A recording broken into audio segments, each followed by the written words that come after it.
Good morning everyone. Start करते हैं class. आज हम करने वाले हैं एक्सरसाइज 7.3। Exercise 7.3 on permutation.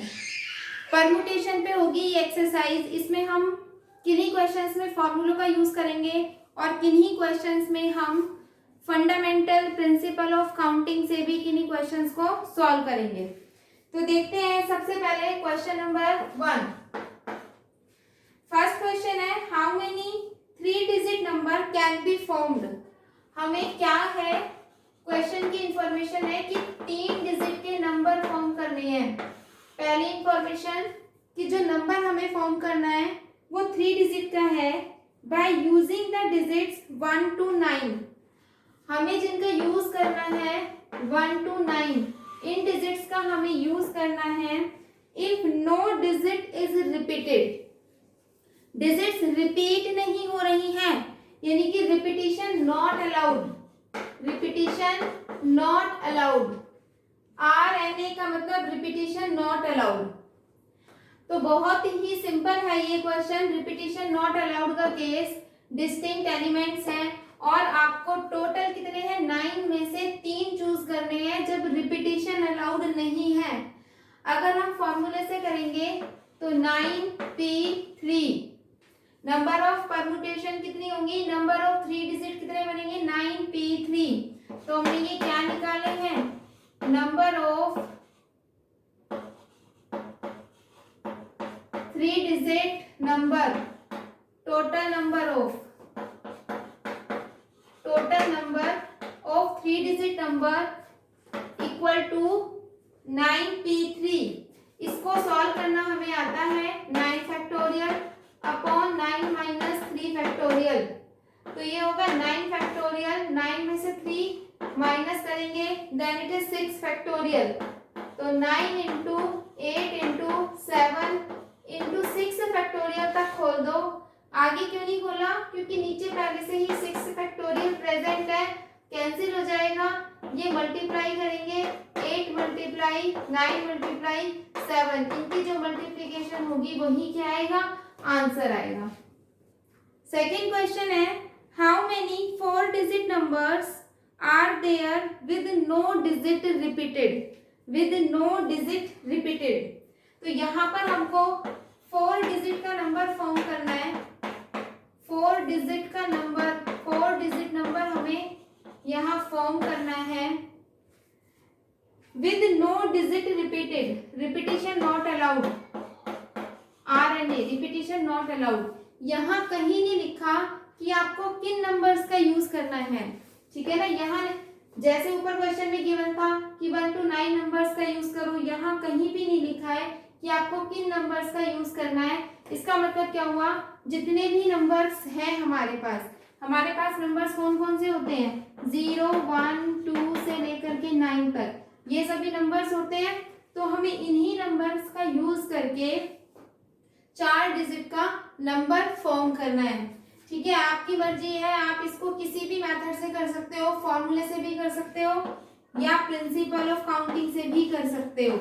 अब अगर मुझे 4 डिजिट का नंबर फॉर्म करना है तो मैंने 4 बॉक्सेस बना दिए, ठीक है।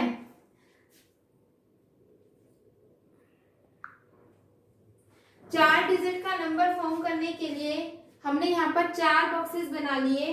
तो देखो क्या हो रहा है, यहाँ पर आप 0 नहीं रख सकते, 0 रखने से ये 3 डिजिट ही रह जाएंगी, 4 डिजिट का नंबर नहीं बनेगा, ठीक है। तो इस चीज को समझो, यहाँ 0 नहीं आ सकता, 0 के अलावा 1 से लेके 9 तक वहां कोई भी नंबर आ सकता है। तो इसके पास हो गई है टोटल 9 चॉइसेस। इस प्लेस को फिल करने के लिए हमारे पास टोटल 9 चॉइसेस हो गई हैं। इसके बाद में ये जब सेकंड वाले प्लेस की बात करती हूँ, सेकंड वाला प्लेस, ये प्लेस, तो आप देख सकते हो बहुत आराम से यहाँ 0 भी आ सकता है। यहाँ पर अगर 0 आ जाएगा तो कोई दिक्कत नहीं है, 4 डिजिट का नंबर फॉर्म होगा ही होगा, ठीक है। तो एक प्लेस यहाँ कम हो गया इसके लिए, क्योंकि रिपीटिशन अलाउड नहीं है ना। तो जो डिजिट आप यहाँ फिल कर चुके हो वो यहाँ वापस नहीं आ सकता। तो इसके पास कितनी चॉइसेस बची हैं? 9 चॉइसेस बची हैं इसके पास 9 चॉइसेस, क्योंकि टोटल कितने नंबर्स थे? 10। एक आप यहाँ पर फिल कर चुके हो तो एक कम हो गया, तो कितने बच गए? 9। यहाँ 9 क्यों था? यहाँ क्या कम हुआ? 0, क्योंकि मैं सबसे पहले 0 अगर लिख दूंगी तो वो 4 डिजिट का नंबर नहीं बनेगा। इस वाले प्लेस को फिल करने के लिए 2 डिजिट्स कम हो गए हैं, तो इसके पास टोटल 8 चॉइसेस और इसके पास 7 चॉइसेस बचेंगी। ठीक है, इनको हमने मल्टीप्लाई कर देना है, जो भी आएगा मल्टीप्लाई करके वही हमारा क्या होगा? आंसर। तो आगे तो आप सॉल्व कर ही लोगे मल्टीप्लाई करके। तो करते हैं next question number 3। Third question को पढ़ते हैं। How many 3 digit even numbers can be made? 3 digit के इवन नंबर क्या है? हमें बनाना है 3 डिजिट का इवन नंबर। 3 डिजिट का इवन नंबर हमें फॉर्म करना है यूजिंग द डिजिट्स 1 2 3 4 5 नहीं है, 6 और 7। डिजिट्स क्या है? 1 2 3 4 6 और 7। If no digit is repeated, RNA का मतलब रिपीटिशन नॉट अलाउड। ठीक है, तो 3 डिजिट का नंबर फिल करने के लिए हमें क्या करना है? 3 बॉक्स बना लेने हैं। फॉर्मूले से भी कर सकते हो, जिससे आपको इजी लगे आप उसी से ही कर सकते हो। ठीक है, तो यहाँ पर हमने 3 बॉक्स बना लिए। इवन नंबर आपको लिखना है, इवन नंबर, तो इसके लिए यहाँ वंस प्लेस पे इवन डिजिट आनी चाहिए, तभी इवन नंबर फॉर्म होगा। तो इसके पास कितनी चॉइसेस है? देखो, जिस प्लेस पे रिस्ट्रिक्शन होती है हम सबसे पहले उसी प्लेस को फिल करते हैं। तो रिस्ट्रिक्शन यहाँ है कि यहाँ मेरे पास एक इवन नंबर आना चाहिए, है ना। तो यहाँ हमारे पास क्या है? रिस्ट्रिक्शन है। अब यहाँ रिस्ट्रिक्शन है तो इसीलिए हम इसी प्लेस को सबसे पहले फिल करेंगे। यहाँ इवन नंबर्स के लिए क्या क्या चॉइसेस है? 2 है, 4 है और 6 है। 3 ही इवन नंबर है, तो इसका मतलब यहाँ या तो 2 आएगा या तो 4 या तो 6। तो इसका मतलब इसके पास टोटल 3 चॉइसेस होगी। रिपीटिशन अलाउड है नहीं, एक नंबर आप यूज कर चुके हो। टोटल नंबर थे 5, 3, 6 नंबर थे। टोटल नंबर कितने थे? 6। टोटल 6 नंबर थे, एक नंबर फिल कर चुके हो। तो यहाँ फिल करने के लिए नंबर कितने बच गए? 5। तो यहाँ पर होंगी आपकी 5 चॉइसेस, और इसको फिल करने के लिए कितने बच गए? 4 चॉइसेस। इनको हम मल्टीप्लाई कर लेंगे और यही हमारा क्या आ जाएगा? आंसर आ जाएगा। भाई समझ में आ रहे हैं सबको क्वेश्चन? से यस और नो? Yes ma'am. मूव करते हैं अपने नेक्स्ट क्वेश्चन पे। Question number 4।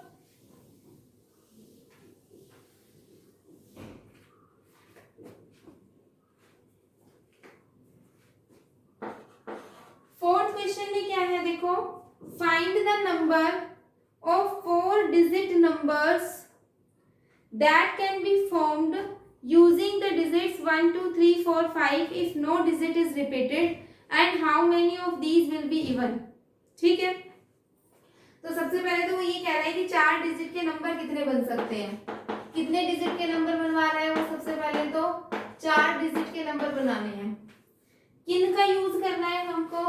1 का, 2 का, 3 का, 4 का और 5 का। इन डिजिट का हमको क्या करना है? यूज करना है। No digit is repeated, RNA कह रहा है, मतलब repetition not allowed, repetition allowed नहीं है। तो ये इंफॉर्मेशन है। तो सोल्यूशन स्टार्ट करते हैं। 4 डिजिट का नंबर बनाना है, 4 बॉक्सेस बना लो। ठीक है, तो इसके पास कितनी चॉइसेस होंगी? 1 2 3 4 5, तो टोटल 5 चॉइसेस। इन 5 डिजिट्स में से यहाँ कुछ भी आ सकता है, तो इसके पास 5 चॉइसेस। अब इनके पास रिपीटिशन अलाउड नहीं है तो चॉइस कम होती चली जाएंगी। यहाँ होंगी 2 चॉइसेस, 3 चॉइसेस, 4, 3 और 2 चॉइसेस। इनको मल्टीप्लाई कर लो। ये कितना हो जाएगा, 5 4 जा 20 और 23 जा 62 जा 120 नंबर्स बन जाएंगे। यानी कि टोटल इन 5 नंबर की हेल्प से 4 डिजिट के 120 नंबर्स आप बना सकते हो। अब इसने आगे क्वेश्चन में पूछा है कि इन 120 नंबर्स में से इवन नंबर कितने होंगे। ठीक है, 120 नंबर्स में से इवन नंबर कितने होंगे। तो अब इवन नंबर की परमुटेशन फाइंड कर रहे हैं हम। देखो, इवन नंबर की परमुटेशन फाइंड करने के लिए 4 डिजिट का नंबर बनाना है तो 4 बॉक्स लगा लिए। इसको नंबर को इवन होने के लिए यहाँ इवन नंबर होना जरूरी है और इवन के लिए चॉइसेस हैं 2, सिर्फ 2 ही चॉइसेस हैं। ठीक है, अब यहाँ इसके पास कितनी चॉइस बची, टोटल थी 5, एक आप यूज कर चुके हो तो यहाँ बच गई कितनी 4, यहाँ कितनी बच गई 3 बच गई और यहाँ कितनी बच गई 2 बच गई और इनको कर लो मल्टीप्लाई। तो ये कितना हो जाएगा 4 2 जा 4 4 3 जा 12 और 12 4 जा 48 नंबर्स। तो 48 नंबर्स ऐसे होंगे जो हमारे कैसे होंगे, इवन नंबर्स होंगे। ठीक है, समझ में आ गया होगा क्वेश्चन। आगे चलते हैं नेक्स्ट क्वेश्चन नंबर 5 पे। क्वेश्चन नंबर 5 में है from a committee of 8 person, 8 person की 8 लोगों की एक कमेटी है। In how many ways can we choose a chairman and a vice chairman assuming that one person cannot hold more than one position। In questions को पढ़ने, question solve करने से पहले कम से कम 2 या 3 बार स्टेटमेंट खुद से पढ़ के समझा करो कि क्या कहना चाहता है क्वेश्चन में। अगर क्वेश्चन में समझ आ गया कि वो क्या कहना चाह रहा है तो बहुत आराम से सॉल्व कर सकते हो। ये कहना चाह रहा है कि मेरे पास 8 बंदे हैं, मुझे उनमें से एक चेयरमैन को, उन 8 में से एक बंदा है जो मुझे चेयरमैन बनाना है और एक बंदा है जो मुझे क्या बनाना है, वाइस चेयरमैन बनाना है। लेकिन ऐसा नहीं हो सकता कि मैं एक ही बंदे को चेयरमैन भी बना दूं और वाइस चेयर, मतलब मुझे 2 बंदे तो सिलेक्ट करने ही करने हैं। तो क्या कह रहा है, ये कह रहा है देखो टोटल कितने पर्सन है, टोटल पर्सन है मेरे पास 8। ठीक है, अब मैं सबसे पहले क्या कर रही हूँ, चेयरमैन को चूज कर रही हूँ। मुझे चेयरमैन भी चूज करना है और मुझे वाइस चेयरमैन भी चूज करना है। मुझे दोनों चूज करने हैं, दोनों करने हैं तो मल्टीप्लाई करेंगे। जब दोनों में से एक काम करते हैं तो ऐड करते हैं, बताया था। जब दोनों काम करते हैं तो मल्टीप्लाई। मुझे चेयरमैन भी चूज करना है और मुझे वाइस चेयरमैन भी चूज करना है तो मल्टीप्लाई करेंगे। अब चेयरमैन में किसको बनाऊं, मेरे पास चेयरमैन बनाने के लिए कितनी पॉसिबिलिटीज हैं, कितनी चॉइसेस हैं। 8 लोग हैं, 8 में से मैं किसी को भी बना सकती हूँ। तो इसके लिए मेरे पास टोटल पॉसिबिलिटीज हो गई 8 कि 8 मेरे पास चॉइसेस हैं कि मैं 8 बंदों में से किसी को भी बना सकती हूँ। 8 हमारे पास यहाँ चॉइसेस है चेयरमैन बनाने के लिए। और वाइस चेयरमैन बनाने के लिए अब जो बंदा चेयरमैन बन चुका वो तो वाइस चेयरमैन नहीं बनेगा, राइट। ठीक है, तो वाइस चेयरमैन बनने के लिए कितनी चॉइसेस बच गई, सिर्फ 7। कितनी चॉइसेस है मेरे पास, 7। तो यहाँ पर टोटल हो जाएगा मेरे पास 56 मेरे पास तरीके होंगे कि मैं इन 8 लोगों में से एक चेयरमैन और एक वाइस चेयरमैन को चूज कर पाऊं। तो this is the question and this is the answer. ठीक है, चलते हैं हमारे नेक्स्ट क्वेश्चन नंबर 6 पे।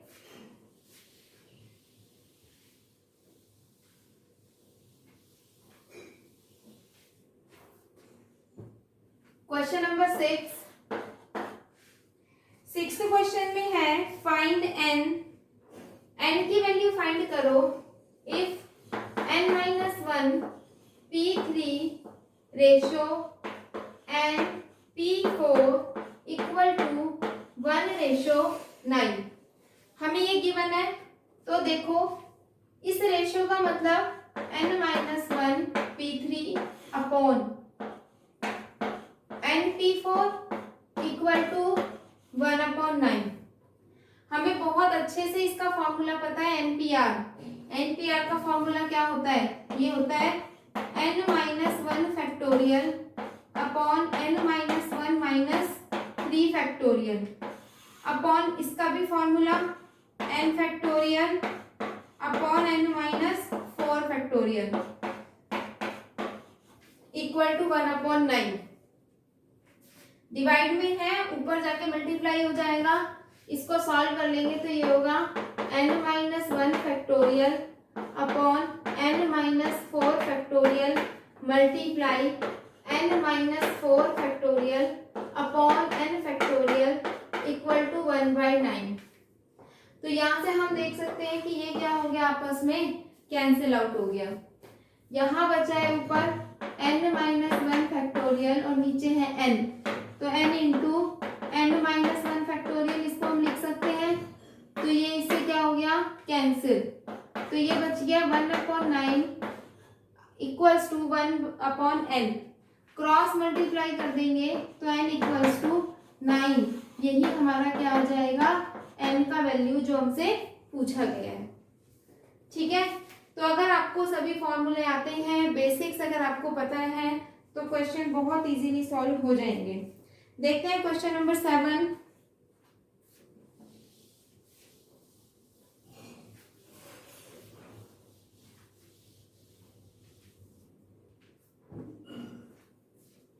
क्वेश्चन नंबर 7 में हमें क्या गिवन है, फाइंड आर। आर की वैल्यू फाइंड करनी है। दो पार्ट है, फर्स्ट पार्ट है 5pr equals to 2 into 6pr-1। ठीक है, हमें क्या करना है, वही फॉर्मूला अप्लाई करना है जैसे कि हम करते आ रहे हैं। एनपीआर का फॉर्मूला तो ये होगा 5 factorial upon 5 minus R factorial equals to 2 into 6 factorial upon 6 minus R plus 1 factorial. ये +1 क्यों किया है मैंने, क्योंकि 6 माइनस आर माइनस 1 होगा ना, माइनस और माइनस प्लस हो जाएगा, इसलिए किया है। ठीक है, इसके बाद इसको सॉल्व कर लेते हैं आगे। ये कितना हो जाएगा, 5 फैक्टोरियल, देखो 5 फैक्टोरियल और इसको मैं लिख सकती हूँ 6 इंटू में 5 फैक्टोरियल। तो ये 5 फैक्टोरियल से 5 फैक्टोरियल दोनों साइड क्या हो जाएगा, कैंसिल। यहाँ बचेगा 1/5 माइनस आर फैक्टोरियल और यहाँ बचेगा 12/7 माइनस आर फैक्टोरियल। ठीक है, इसके बाद हम इनको हमें कैंसिल करना है।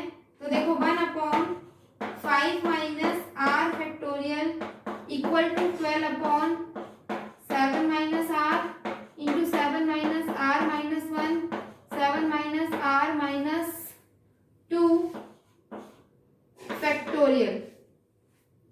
ठीक है, तो यहां से अगर हम देखेंगे 7 माइनस 2 ये हो जाएगा 5 minus R, 7 minus 2 5 minus R factorial. तो ये इससे क्या हो जाएगा, कैंसिल आउट हो जाएगा और हमारे पास यहाँ क्या बचेगा, यहाँ बचेगा 1 equals to 12/7 minus R into 6 minus R. हम इसको क्या कर देंगे, क्रॉस मल्टीप्लाई। तो ये होगा 7 minus R into 6 minus R equals to 12। Multiply कर देंगे 42 minus 7r minus 6r plus R square equals to 12। तो ये हमारे पास क्या हो जाएगा, R square minus 13r plus 42 minus 12 equal to 0। इसको सॉल्व कर लेंगे, R square minus 13r plus 30 equal to 0। Factors बन जाएंगे यहाँ पर R square minus 10r minus 3r plus 30 equal to 0। R common out, R minus 10 minus 3 common out, R minus 10 equal to 0। तो R minus 10 और दूसरा factor R minus 3 equal to 0। तो are की value कितनी आ जाएगी, 10 और 10। 5pr is equal to 6PR minus 1। 5PR equals to 6PR minus 1। तो इसको सॉल्व कर लेंगे। 5 factorial upon 5 minus R factorial equals to 6 factorial upon 6 minus R plus 1 factorial. यहां से क्या होगा, ये 5 factorial upon 5 minus R factorial equals to 6 into 5 factorial. ये हो जाएगा 7 minus R into 6 minus R into 5 minus R पे जाके फैक्टोरियल छोड़ देंगे। क्यों? क्योंकि 5 फैक्टोरियल से 5 फैक्टोरियल और 5 माइनस R से 5 माइनस R फैक्टोरियल कैंसिल हो जाएंगे। तो यहाँ हमारे पास कितना बचेगा, 1 upon 1 is equal to 6 upon 7 minus R into 6 minus R। इसको क्रॉस मल्टीप्लाई करेंगे, एक क्वाड्रेटिक इक्वेशन बनेगी, उसको सॉल्व करेंगे और R की वैल्यूज फाइंड कर लेंगे। डू योरसेल्फ, आगे खुद करना है आपको। Question number 8 question, 9th question, 10th और 11th, all these 4 questions are very important question. तो ध्यान से समझिए क्या है। हाउ मेनी वर्ड्स विद और विदाउट मीनिंग, कितने वर्ड्स बनेंगे चाहे उनका मीनिंग निकले चाहे ना निकले, ठीक है। Can be formed using all the letters of the word equation. Equation EQUATION। क्या इसमें कुछ रिपीट हो रहा है? नहीं हो रहा है repeat. All objects are distinct, distinct object वाला ये केस है, ठीक है। तो हमको इस वर्ड से कितने करने हैं, यूजिंग ऑल द लेटर्स, सभी लेटर्स का यूज करना है।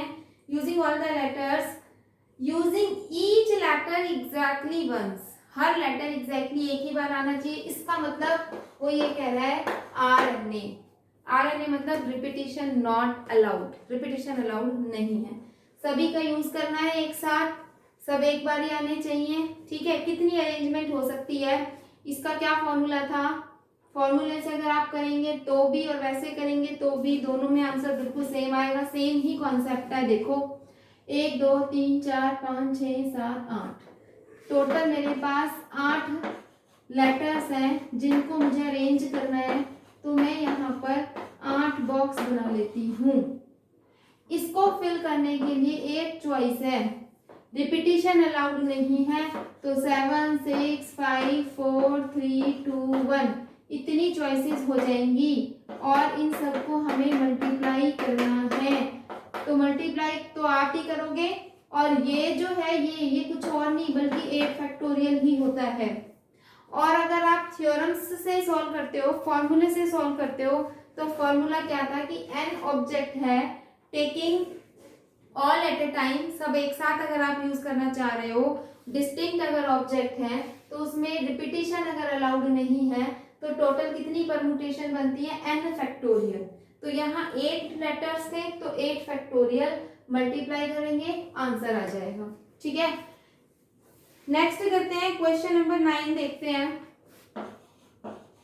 9th क्वेश्चन में क्या है, हाउ मेनी वर्ड्स विद और without meaning can be made from the letters of the word Monday. Monday MONDAY, all objects are distinct, ठीक है, सारे ऑब्जेक्ट डिस्टिंक्ट है। Assuming that no letter is repeated, letters repeat नहीं करने, RNA repetition not allowed in this question. First part में हमसे पूछा जा रहा है 4 letters are used at a time. जब 4 लेटर आप एक बारी में यूज करोगे, टोटल कितने हैं, 1 2 3 4 5 6 में से 4 यूज करने हैं। When repetition is not allowed, all objects are distinct, formula is 6p4। ऐसे कर सकते हो या फिर इसको सॉल्व कर लोगे 6p4, नहीं तो दूसरा मेथड, आपको क्या करना है, 4 लेटर्स के यूज करके वर्ड बनाने हैं, इनका यूज करना है। तो ये कितने हैं, 6, रिपीटेशन अलाउड है नहीं, 5 4 और 3, इसको मल्टीप्लाई कर लोगे तो तो ये जो आएगा वो किसके इक्वल आएगा, 6t4 के ही इक्वल आएगा ये। ठीक है, तो चाहे आप ऐसे कर लो या फिर आप फॉर्मूले से कर लो, दोनों से सेम आंसर आएगा। सेकंड पार्ट, इसके सेकंड पार्ट में है all letters are used at a time. अभी फर्स्ट वाले पार्ट में क्या था, टोटल 6 लेटर थे, 4 लेटर्स का यूज करके हमको वर्ड्स बनाने थे। अभी कह रहे हैं कि सारे लेटर्स का यूज करो एक साथ और फिर वर्ड्स बनाओ। When objects are distinct taken all at a time, तो क्या फॉर्मूला होता है, n फैक्टोरियल। टोटल कितने हैं, 6, तो फॉर्मूले से करेंगे तो 6 फैक्टोरियल, और अगर फॉर्मूले से नहीं भी करेंगे तो पहले प्लेस को फिल करने के लिए 6 चॉइस, अगले प्लेस को फिल करने के लिए 5 चॉइस, 4, 3, 2 और 1 चॉइसेस क्या होती जाएंगी, कम होती जाएंगी, क्योंकि repetition not allowed. Clear. Third part में हमें गिवन है all letters are used but first letter is a vowel. Letters तो सारे यूज करने हैं 6 के 6, लेकिन कंडीशन क्या है कि जो फर्स्ट वाला लेटर है ना वो वोवेल होना चाहिए। ठीक है, तो अब देखते हैं, जब कंडीशन दे दी जाती है ना तो फॉर्मूले की बजाय ना काउंटिंग से करना ज्यादा बेटर होता है। तो यहाँ पर हमको सभी लेटर्स का यूज करना है, तो इसका मतलब मुझे यहाँ 6 बॉक्सेस बनाने पड़ेंगे, क्योंकि टोटल 6 लेटर्स हैं। फर्स्ट वाला वोवेल होना चाहिए, अब वोवेल तो मेरे पास यहाँ 2 ही है, ओ है और ए है, तो या तो यहाँ पर ओ आएगा या तो ए आएगा, मतलब इसके बाद 2 ही चॉइसेस हैं, इसके पास 2 ही चॉइसेस हैं फर्स्ट वाले लेटर के पास। यहाँ इस वाले प्लेस को फिल करने के लिए मेरे पास कितनी चॉइसेस हैं, एक चॉइस कम होगी जो मैंने यहाँ फिल कर दी।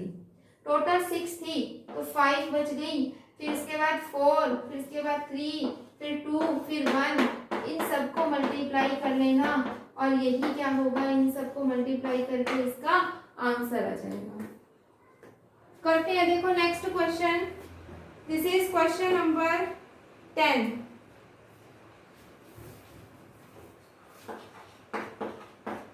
क्वेश्चन में क्या है, in how many of the distinct permutation of the letters in Mississippi,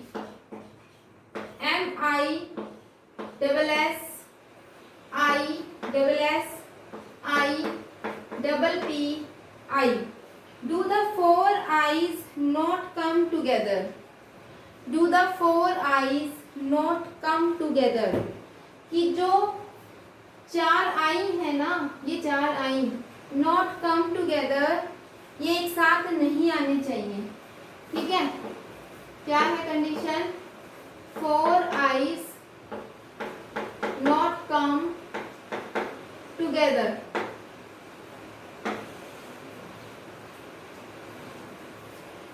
कैसे करेंगे, देखो इस क्वेश्चन को, बहुत इंपॉर्टेंट, डबल ट्रिपल स्टार इस पे बना लेना, एग्जाम के पॉइंट ऑफ व्यू से भी और वैसे भी कॉन्सेप्ट वाइज भी बहुत इंपॉर्टेंट क्वेश्चन है ये वाला। ठीक है, मोस्ट इंपॉर्टेंट। देखते हैं सॉल्यूशन इसका। इस क्वेश्चन को समझो पहले, क्वेश्चन में क्या कहना चाह रहा है, ये कहना चाह रहा है कि ये जो आई है ना, जो 4 बार आ रहे हैं, ये एक साथ नहीं आने चाहिए, एक साथ नहीं आने चाहिए। मतलब आप जब इससे अरेंजमेंट बनाओगे तो ऐसी वाली अरेंजमेंट हमको नहीं बनानी जहां चारों आई इकट्ठे आ जाए। ठीक है, तो अब ये हम कैसे निकालें, इसे हम कैसे निकालें, देखो ध्यान से, मैं क्या कर रही हूं, मैं ऐसा करना चाह रही हूं कि टोटल निकाल लेती हूँ, टोटल अरेंजमेंट में निकाल लेती हूँ। और मैं क्या निकाल लेती हूँ, मैं वो अरेंजमेंट निकाल लेती हूँ जिसमें आई इकट्ठे आ रहे हैं। मैं क्या अरेंजमेंट निकाल रही हूँ, जिसमें सभी आई इकट्ठे आ रहे हैं, टोटल अरेंजमेंट। और दूसरी अरेंजमेंट क्या निकालूंगी, arrangement in which 4 eyes occur together। एक तो मैं टोटल अरेंजमेंट निकाल रही हूँ और दूसरी मैं वो अरेंजमेंट निकाल रही हूँ जिसमें 4 आई अकर टुगेदर, एक साथ आ रहे हैं चारों आई, और मैं टोटल में से इस अरेंजमेंट को माइनस कर दूं तो कौन सी अरेंजमेंट बचेंगी? सिर्फ वो वाली अरेंजमेंट बचेंगी जिसमें आई इकट्ठे नहीं आ रहे हैं, यानी कि ये बच जाएगा जो हमको निकालना था। बहुत ध्यान से समझो इस चीज को। टोटल अरेंजमेंट का मतलब क्या हुआ? इसमें वो सब कुछ आ गया कि आप इतने वर्ड से कैसे कैसे इन सभी लेटर से अरेंजमेंट कर सकते हो, टोटल कितनी अरेंजमेंट कर सकते हो। और इसमें वो अरेंजमेंट आई है कि जिसमें आप सारे आई को इकट्ठा ले रहे हो, ऐसी कितनी अरेंजमेंट आएंगी जिसमें आई आई आई आई इकट्ठे आ रहे हैं चारों। फिर टोटल में से इकट्ठे वाले हटा दो तो कौन से बच गए? सारे वो वाले बच गए जिनमें आई इकट्ठे एक साथ नहीं आ रहे हैं। ठीक है, तो अब करते हैं ये दोनों अरेंजमेंट निकालते हैं और फाइनली उनको माइनस कर देंगे, आंसर आ जाएगा। तो टोटल अरेंजमेंट कैसे निकलेगी? देखो कितने वर्ड है, टोटल कितने हैं देखो, 1 2 3 4 5 6 7 8 9 10 11 है ना, 2 4 6 8 10 11। तो जो टोटल लेटर्स हैं वो कितने हैं? टोटल लेटर्स वो हमारे पास है 11। जो सेम है, एक जैसे कौन कौन से हैं देख लेते हैं। सेम लेटर्स कौन कौन से हैं? सेम लेटर्स हम देख रहे हैं हमारे पास 1 2 3 4 तो इसमें आई है, और 4 इसमें एस है, और 2 इसमें पी है। ये एक जैसे हैं, ये 4 लेटर आई आई आई आई एक जैसे हैं, 4 लेटर एस एस एस एक जैसे हैं, और 2 लेटर पी पी पी एक जैसे हैं। ठीक है, तो जब एक जैसे ऑब्जेक्ट आते हैं उसके लिए मैंने आपको एक थ्योरम लिखवाया था कि when all objects are not distinct, है ना, taken all at a time and not object are distinct, तो नंबर ऑफ अरेंजमेंट कैसे निकाली जाती है?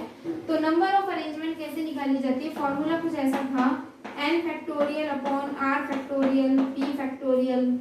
ठीक है, ये r और p क्या थे कि r ऑब्जेक्ट एक जैसे हैं, p ऑब्जेक्ट एक जैसे हैं, और n क्या था कि टोटल कितने ऑब्जेक्ट्स हैं। तो इसका यूज करके हम यहाँ पर टोटल अरेंजमेंट फाइंड करना चाहते हैं। ठीक है, तो देखते हैं कैसे क्या होगी हमारी total arrangement. n factorial, n यानी कि टोटल नंबर ऑफ ऑब्जेक्ट है 11, तो 11 फैक्टोरियल अपॉन रिपीट कितने हो रहे हैं एक जैसे, कितने हैं 4 आई एक जैसे हैं तो 4 है ना, तो 4 फैक्टोरियल, 4 एस है एक जैसे तो फिर से 4 फैक्टोरियल, और 2 पी भी एक जैसे हैं तो ये हो गया 2 फैक्टोरियल। भाई आई 4 है, एस भी 4 है, पी 2 है, तो 4 4 और 2 फैक्टोरियल। इसको अब हम सॉल्व कर लेते हैं। इसको अगर सॉल्व करोगे तो ये हमारे पास कितना आ जाएगा? ये आ जाएगा 11 10 9 9 8 7 6 5 4 3 2 1। ठीक है, इसको भी अब हम सॉल्व कर लेते हैं। तो 4 इंटू 3 2 1 इंटू 4 फैक्टोरियल और 2, तो ये देखो 4 फैक्टोरियल से तो ये पूरा 4 फैक्टोरियल गया। ठीक है जी, और 2 से इसको हटा दो, 2 3 जा 6, 3 से ये 3 चला जाएगा, 4 और 2 जा 8। तो यहाँ मेरे पास जो बच गया वो क्या था? 10 11 9 जा 99, 99 इंटू 10 990, और क्या बच गया 7 और 5, 7 5 जा 35, 7 5 जा 35। इसको हम मल्टीप्लाई कर लेंगे, जो आएगा वो हमारा क्या होगा? टोटल नंबर ऑफ अरेंजमेंट आ जाएंगी। टोटल नंबर ऑफ अरेंजमेंट किस वर्ड की? इस वर्ड की टोटल नंबर ऑफ अरेंजमेंट। अब इसके बाद मुझे निकालनी है अरेंजमेंट इन विच 4 आई अकर टुगेदर। बड़े ध्यान से इसको समझेंगे कि जब हम ये कह रहे हैं कि कुछ लेटर्स इकट्ठे आए, जैसे मैंने कहा कि चारों आई इकट्ठे आए, ऐसी कितनी अरेंजमेंट हो सकती है, तो उस चीज को निकालने के लिए हम यहाँ पर क्या करने वाले हैं, देखो ध्यान से, कि चारों आई इकट्ठे आए, ऐसी अरेंजमेंट कैसे बनेगी। देखो मैं चारों आई को पहले इकट्ठा लिख लेती हूँ। मैं ये चाहती हूँ कि ये आई चाहे कहीं भी आए, फर्स्ट नंबर पे आए, सेकंड पे आए, थर्ड पे आए, किसी भी नंबर पे आए लेकिन लगातार चारों इकट्ठे आ जाए ऐसे। ठीक है, अब क्या क्या बच गया, एम डबल एस ये बच गया एम डबल एस और फिर से डबल एस और क्या बच गया, डबल पी बच गया। ये सारे लेटर्स और बच गए। तो मैं ये चाह रही हूँ कि ये वाला जो है ना, ये वाला सेगमेंट 4 आई वाला, ये चाहे सबसे पहले नंबर पे आए, ये यहाँ पर आए, यहाँ पर कहीं पर भी आए, लेकिन चारों के चारों इकट्ठे ही आए, यही तो हम चाह रहे हैं बस। तो मैं ना इस पूरे को एक प्लेस अज्यूम करूंगी, 1 तो टोटल कितने लेटर्स को अब मेरे को अरेंज करना है, ये पूरा 1 है, ये 1 2 3 4 5 6 7 8, यानी कि अब मुझे टोटल 8 ऑब्जेक्ट को अरेंज करना है। ठीक है, अब ये अलग अलग ऑब्जेक्ट अज्यूम नहीं कर रही हूँ मैं इसको पूरा एक ऑब्जेक्ट अज्यूम कर रही हूँ। क्यों? क्योंकि मैं चाहती हूँ ये पूरा इकट्ठा एक ऐसे का ऐसा आए, ये उठ के यहाँ सेकंड पे चला जाए, ऐसे का ऐसा उठ के ये थर्ड पे, फोर्थ पे, हर जगह ये चारों इकट्ठे आए।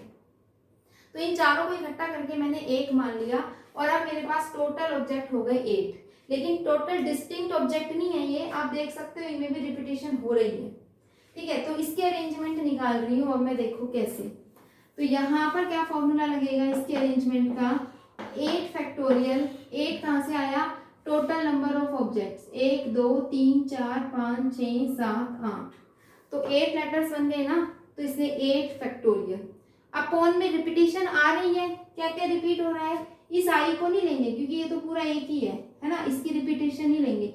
यहाँ देखो ये 4 टाइम्स एस रिपीट हो रहा है, तो 4 फैक्टोरियल, 2 टाइम पी रिपीट हो रहा है, तो 2 फैक्टोरियल। इसको अब हम सॉल्व कर लेते हैं, तो ये हमारे पास आ जाएगा 8 into 7 into 6 into 5 into 4 factorial upon 4 factorial into 2, 4 factorial से ये चला जाएगा और यहाँ से इसको काट देंगे। ठीक है, तो ये आ जाएगा 5 4 जा 20 मल्टीप्लाई 42, तो इसको हम मल्टीप्लाई कर लेंगे, तो ये हो जाएगा 2 2 जा 4 और 2 8 जा 2 4 जा 8, तो 840 आ गया। 840 अरेंजमेंट कौन सी आई है, 840 वो अरेंजमेंट आई है जिनमें सभी आई एक साथ आएंगे। मुझे क्या अरेंजमेंट निकालनी थी, 4 आई नॉट कम टुगेदर, कि चारों आई एक साथ ना आए। तो टोटल अरेंजमेंट में से हम क्या माइनस कर देंगे, 840, तो जो आएगा वो हमारे पास क्या आएगी, वो अरेंजमेंट आएगी जिसमें 4 eyes do not occur together. 11 है, 11th क्वेश्चन को पढ़ते हैं।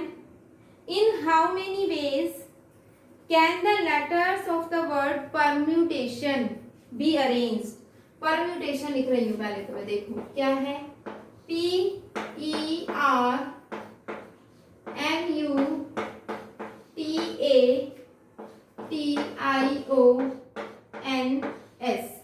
परम्यूटेशंस।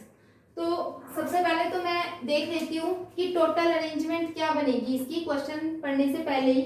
तो टोटल लेटर्स कितने हैं, टोटल लेटर्स हैं इसके अंदर 1 2 3 4 5 6 7 8 9 10 11 12, तो टोटल 12 लेटर्स हैं। क्या कुछ लेटर्स रिपीट हो रहे हैं, एक जैसे लेटर्स हैं, टी रिपीट हो रहा है, टी, क्या कुछ और रिपीट हो रहा है, और कुछ भी रिपीट नहीं हो रहा है, बस टी रिपीट हो रहा है, यानी कि टी आ रहा है 2 टाइम्स, 2T। ठीक है ना, रिपीटिंग लेटर, रिपीटिंग क्या रिपीट हो रहा है, 2 टाइम्स टी रिपीट हो रहा है। ठीक है, अब आगे देखते हैं क्वेश्चन में क्या है। फर्स्ट पार्ट है word start with P and and with S. Arrangement बतानी है हमारे को। फर्स्ट पार्ट में ये कह रहा है start with P, start with P and with S. ऐसे ही अरेंजमेंट बताओ इन लेटर से जो पी से शुरू हो और एस पे खत्म हो। तो मुझे ये तो बहुत अच्छे से पता है कि 12 के 12 एक साथ यूज करने हैं, क्योंकि उसने ऐसा नहीं कहा कि 12 में से 4 लो, 3 लो, 10 लो, कुछ नहीं कहा, तो मतलब सारे लेने हैं। ठीक है, तो 12 के 12 लेने, 1 2 3 4 5 6 7 8 9 10 11 12, ये सारे बॉक्सेस मुझे फिल करने हैं 12 के 12। मुझे ये बहुत अच्छे से पता है कि यहाँ तो P ही आएगा, यहाँ तो P ही आएगा, ठीक है। यहाँ क्या आएगा, यहाँ P ही आएगा और लास्ट में S आएगा। इसको तो मुझे चूज ही नहीं करना, ये तो उसने मुझे बता दिया कि स्टार्टिंग में P लिखना है, इसके पास और कोई चॉइस नहीं है, और लास्ट में S ही आएगा, उसके पास भी कोई चॉइस नहीं है, तो उनको छोड़ो, वो तो फिक्स हो गई। अब 2 लेटर भी यूज हो गए, कौन से, T और S। बचे कितने, टोटल थे 12, 2 यूज कर दिए, बचे 10। अब मुझे 10 लेटर बीच में अरेंज करने हैं, वो मेरी मर्जी की मैं कैसे करूं। अब ये अरेंजमेंट बतानी है मुझे कि मैं कैसे कैसे अरेंज कर सकती हूँ, कितने लेटर बना सकती हूँ बीच में चेंज कर करके, ठीक है ना। तो यहाँ 10 चॉइसेस बची हैं और 10 ही लेटर है। क्या सारे अलग अलग हैं, नहीं, उनमें T रिपीट कर रहा है, तो रिपीट वाला ही फॉर्मूला लगेगा, है ना। तो इसकी अरेंजमेंट कितनी होगी, 10 फैक्टोरियल अपॉन 2 फैक्टोरियल। 10 फैक्टोरियल क्या था, टोटल जितने लेटर्स को अरेंज कर रहे हो वो है 10, और अपॉन में जितने रिपीट हो रहे हैं 2T रिपीट हो रहे हैं, तो अपॉन में 2 फैक्टोरियल। इसको हम सॉल्व कर लेंगे तो ये हमारे पास आएगा, सॉल्व करके जो भी आएगा वही आपका आंसर होगा, सॉल्व आप खुद कर सकते हो, ठीक है। तो दिस इज द पार्ट 1, ये फर्स्ट पार्ट है। सेकेंड पार्ट देखते हैं आप। सेकेंड पार्ट में क्या है, वोवल्स आर ऑल टुगेदर, कि सारे वोवल्स जो है ना इसमें वो इकट्ठे आने चाहिए। क्या है कि सारे वोवल्स इकट्ठे आने चाहिए, तो मैं देख लेती हूँ उसमें कौन कौन से वोवल्स हैं। इसके अंदर E, U, A, I, O, ठीक है। तो इसके अंदर 1 2 3 4 5 वोवल है। मैं ये चाहती हूँ कि पांचों इकट्ठे आए, जिनको हम इकट्ठा लाना चाहते हैं उनको इकट्ठा करके लिख लेते हैं। हम चाहते हैं E, U, A, I, O, ठीक है। हम चाहते हैं कि ये 5 इकट्ठे आए, 5 इकट्ठे आए। अब 5 इकट्ठे आए तो इन पांचों को एक ही मान लेती हूँ, एक, क्योंकि इनको मुझे अलग अलग नहीं करना, ये जहां भी जाएगा ना इकट्ठा ही, अलग अलग अरेंजमेंट नहीं होगी, इकट्ठी अरेंजमेंट होगी। ये पूरा फर्स्ट प्लेस पे आ सकता है, या फिर ये पूरा सेकंड प्लेस पे आ सकता है, या फिर ये पूरा थर्ड प्लेस पे आ सकता है, पूरा एक है ये, क्योंकि अभी अलग नहीं हो सकते, ये इकट्ठे रहेंगे, तो मैं इसको एक ही मान लेती हूँ। लेटर्स कितने और बच गए, 1 2 3 4 5 6 7 लेटर और बच गए, तो 1 2 3 4 5 6 7 इतने मुझे और फिल करने हैं, ठीक है। तो टोटल अब मुझे कितनी अरेंजमेंट करनी है, 1 2 3 4 5 6 7 8 लेटर्स हैं जिनको अब मुझे अरेंज करना है, 8 लेटर्स को। तो फॉर्मूला बनेगा 8 फैक्टोरियल, अपॉन में रिपीटिशन हो रहा है, T तो रिपीट अभी भी हो रहा है ना इनमें T तो 2 बार है, तो अपॉन में 2 फैक्टोरियल। जब भी रिपीट होंगी ना चीजें तो अपॉन में वो डिवाइड होगा ही होगा, ठीक है, अपॉन में 2 फैक्टोरियल। तो ये वाले तो कौन से केसेस बन गए, ये केसेस बन गए कि आप इन सबको अरेंज कर रहे हो, ठीक है। अब इनमें से देखो मैं एक नंबर बना के दिखाती हूँ, एक नंबर बना के दिखा रही हूँ, देखो ये तो इकट्ठा ही रहेगा, उसके अलावा यहाँ आप कुछ भी लिख सकते हो। जैसे मैंने इसके लिए P चूज किया, यहाँ मैंने R किया, यहाँ M किया, यहाँ T किया, यहाँ मैंने T कर लिया, फिर मैंने यहाँ N और फिर यहाँ S। तो मैंने यहाँ पर एक ऐसा वर्ड बना दिया सब लेटर का यूज करके जिसमें वोवल्स इकट्ठे ही हैं, ठीक है। मैं एक और वर्ड बना रही हूँ, देखना, एक और वर्ड बना रही हूँ। कैसा वर्ड बना रही हूँ जिसमें ये तो यही रहेगा, इसको चेंज नहीं करूंगी, लेकिन इनको चेंज कर दूंगी। भाई ये भी तो इंटरचेंज हो सकते हैं, ये इकट्ठे हैं वोवल, लेकिन वोवल ऐसे भी तो हो सकते हैं यू पहले आ जाए और बाकी सब ऐसे ही हो, या फिर ए पहले आ जाए और ये, मतलब इनको भी तो इंटरचेंज करके आप नए नए वर्ड्स जनरेट कर सकते हो ना। मैं ये कहना चाह रही हूँ कि वोवल इकट्ठे तो हैं, लेकिन वोवल्स भी तो आपस में अपनी अपनी जगह बदल के नए नए वर्ड्स जनरेट कर सकते हैं, है ना। तो इनके अलग अलग प्लेसेस को चेंज करने से जो नए वर्ड्स होंगे वो भी मुझे इसमें लिखने पड़ेंगे, क्योंकि मुझे तो टोटल अरेंजमेंट बतानी है कि टोटल कितने आप ऐसे वर्ड बना सकते हो जिसमें वोवल्स इकट्ठे आए। चाहे वर्ड वोवल्स कितनी भी बार इंटरचेंज हो जाए कोई दिक्कत नहीं है, लेकिन इकट्ठे रहने चाहिए। इकट्ठे ये इसमें भी हैं, इसमें भी हैं और इसमें भी हैं, लेकिन इसी से कितने, 3 तो मैंने ये नए वर्ड बना दिए, और न जाने मैं कितने बना सकती हूँ, तो मुझे वो भी इसमें लिखने हैं। अभी ये आंसर कंप्लीट नहीं है। तो इसका मतलब मुझे अभी इनकी अरेंजमेंट भी इसमें डालनी है।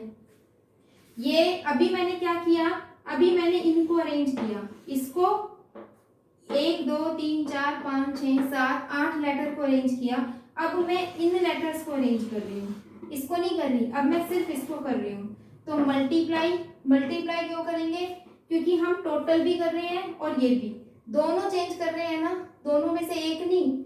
जब दो में से कोई एक काम किया जाता है तो ऐड होता है, लेकिन जब दोनों काम किए जाते हैं तो मल्टीप्लाई होते हैं। तो मैं अरेंजमेंट इसकी भी बना रही हूँ और इसकी भी बना रही हूँ, दोनों की बना रही हूँ, इसलिए दोनों को मल्टीप्लाई करूंगी। ये वाली अरेंजमेंट तो इस पूरे की है, ये वाली अरेंजमेंट यहाँ से लेकर के यहाँ तक की है, और अब जो लिखूंगी वो मैं सिर्फ इसकी अरेंजमेंट लिखूंगी। इसकी अरेंजमेंट कैसे है, 1 2 3 4 5, 5 लेटर है, पांचों अलग अलग है, कुछ भी रिपीट ही नहीं हो रहा है, तो इसकी अरेंजमेंट होगी 5 फैक्टोरियल। ठीक है, इसको आपने सॉल्व कर लेना है, वही हमारे पास क्या आएगा, आंसर आएगा। This is your answer. करते हैं लास्ट क्वेश्चन, 11th क्वेश्चन का थर्ड पार्ट। क्या पूछ रहा है इस क्वेश्चन में, there are 4 letters between P and S. इस तरह से अरेंजमेंट बनाओ, किस तरह से अरेंजमेंट बनाओ कि पी और एस के बीच में हमेशा 4 लेटर्स रहें। किस लेटर की, किस वर्ड की अरेंजमेंट करनी है मुझे, परमुटेशन की। पी और एस के बीच में हमेशा 4 लेटर रहने चाहिए। तो परमुटेशन में टोटल है कितने, 12 लेटर्स, यानी कि मुझे 12 प्लेसेस फिल करने हैं, 1 2 3 4 5 6 7 8 9 10 11 12। अब मैं देखती हूँ कि P कहाँ कहाँ आ सकता है। P अगर मैं यहाँ लिखती हूँ तो 1 2 3 4 छोड़ने के बाद यहाँ S आएगा। ठीक है, मैं P यहाँ लिखूंगी तो S यहाँ आएगा, P आगे बढ़ाऊंगी तो S आगे बढ़ जाएगा, फिर P आगे S आगे, P आगे S आगे, P आगे S आगे, यानी कि लास्ट P यहाँ आ सकता है, यहाँ से शुरू करके। इसके नेक्स्ट वाले में मैं P फिल नहीं कर सकती, क्यों, क्योंकि अगर मैंने यहाँ P फिल कर दिया तो 1 2 3 4 के बाद यहाँ S आना चाहिए था, जिसके लिए प्लेस ही नहीं है। तो मैं मैक्सिमम P को यहाँ पे एक्सटेंड कर सकती हूँ। तो P के पास कितनी चॉइसेस हो गई, 1 2 3 4 5 6 7, 7 चॉइसेस हो गई। तो मैं यहाँ पर क्या कह रही हूँ, P हैज 7 चॉइसेस। यहाँ मुझे क्या पता चला, P हैज 7 चॉइसेस, कि P के पास 7 चॉइसेस है। ठीक है, अब S के पास कितनी चॉइसेस है, S के पास भी तो 7 चॉइसेस है। भाई S कहाँ कहाँ आ सकता है, जैसे भाई S कहाँ कहाँ आ सकता है, यहाँ है तो 1 2 3 4, यहाँ यहाँ यहाँ यहाँ यहाँ यहाँ यहाँ यहाँ ऐसा आ सकता है। P के लिए जैसे 7 चॉइसेस है, बिल्कुल वैसे ही S के लिए भी 7 चॉइसेस हैं। तो S के लिए कितनी चॉइसेस हो गई, 7 चॉइसेस हो गई। तो यानी कि दोनों के पास मिला के टोटल कितनी चॉइसेस हो गई, P और S को अरेंज करने की 14। अब यहाँ मैंने क्या कर दिया, प्लस करके कह दिया कि P प्लस S दोनों के पास टोटल 14 चॉइसेस हो गई, प्लस किया। यहाँ मैंने मल्टीप्लाई नहीं किया, क्यों, सुनो इस चीज को, समझो इस चीज को कि एक्चुअली में क्या हो रहा है। यहाँ पर देखो ध्यान से, क्या होगा जब आप P को यहाँ कर रहे हो, ठीक है, उस सिचुएशन में S हमारे पास यहाँ आएगा और ये दोनों एक ही चीज है।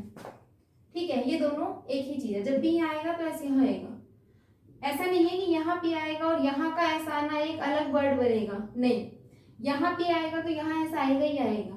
तो इस P के साथ ये S तो है ही, जब P यहाँ आएगा तो S यहाँ आएगा, ये दोनों एक ही है, एक ही वर्ड है, एक ही चॉइस है। P यहाँ आएगा तो S यहाँ आएगा, ये एक ही है, ये P और S एक ही है। तो ये दूसरी सात कौन सी है, ये कौन सी है, देखो, हो सकता है कि यहाँ S आ जाए और यहाँ P आ जाए। भाई P और S आपस में इंटरचेंज तो हो सकते हैं ना, दो ही तो वर्ड है। हो सकता है कि पहले S आ जाए फिर P आ जाए, अब भी तो P और S के बीच में 4 ही लेटर है। मैं ये कहना चाह रही हूँ कि हो सकता है, अभी तो मैं कह रही थी यहाँ P आएगा और 4 लेटर के बाद यहाँ S आएगा, लेकिन ये भी तो हो सकता है कि यहाँ S आ जाए और यहाँ P आ जाए। तो ये उल्टे हो गए ना, ये दो अलग अलग केसेस हैं। तो 7 केसेस PS वाले और 7 केसेस SP वाले, उल्टे, बस।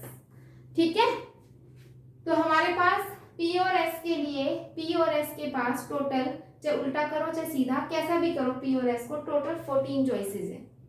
ठीक है, पी और एस का हमें पता चल गया कितनी चॉइसेस है, 14 चॉइसेस है, 7 7 टोटल कितनी चॉइसेस होगी मेरे पास, 14 चॉइसेस होगी। अब बहुत ध्यान से अगर मैं देखूं तो कितने बच गए मेरे पास ये प्लेसेस जो मुझे फिल करने हैं, 12 थे, 2 ही तो फिल हुए हैं, है ना, तो कितने बच गए, 10 बच गए, 10। ठीक है, तो 10 को मुझे अरेंज करना है, जिसमें से जो ये 2 है ना, 2 ये एक जैसे हैं, तो अरेंजमेंट क्या होगी, अब मैं क्या लिख रही हूँ, अरेंजमेंट ऑफ रिमेनिंग लेटर्स, तो ये हो जाएगा 10 फैक्टोरियल अपॉन में 2 फैक्टोरियल। ठीक है, तो टोटल कितनी अरेंजमेंट होंगी जिनके बीच में पी और एस आएगा, ये होगा 10 factorial upon 2 factorial multiply by 14। ये आपस में मल्टीप्लाई होंगे क्योंकि आप इनको भी अरेंज कर रहे हो और आप इनको भी अरेंज कर रहे हो, दोनों को आप एक साथ काम कर रहे हो, आप पी और एस भी अरेंज कर रहे हो और बाकी के लेटर्स भी अरेंज कर रहे हो, वहां आप दोनों काम कर रहे हो, तो ये दोनों मल्टीप्लाई होंगे। ये पी और एस के लिए चॉइसेस है और ये वाली चॉइस हमारी बाकी के अरेंजमेंट के लिए है, बाकी के लेटर्स के लिए है, तो इसको आप सॉल्व करोगे वही आंसर आएगा कि पी और एस के बीच में कितने आप ऐसे वर्ड्स बना सकते हो जिनके बीच में 4 लेटर्स आए। तो ये है वो क्वेश्चन, आई होप कि आपको समझ आया होगा।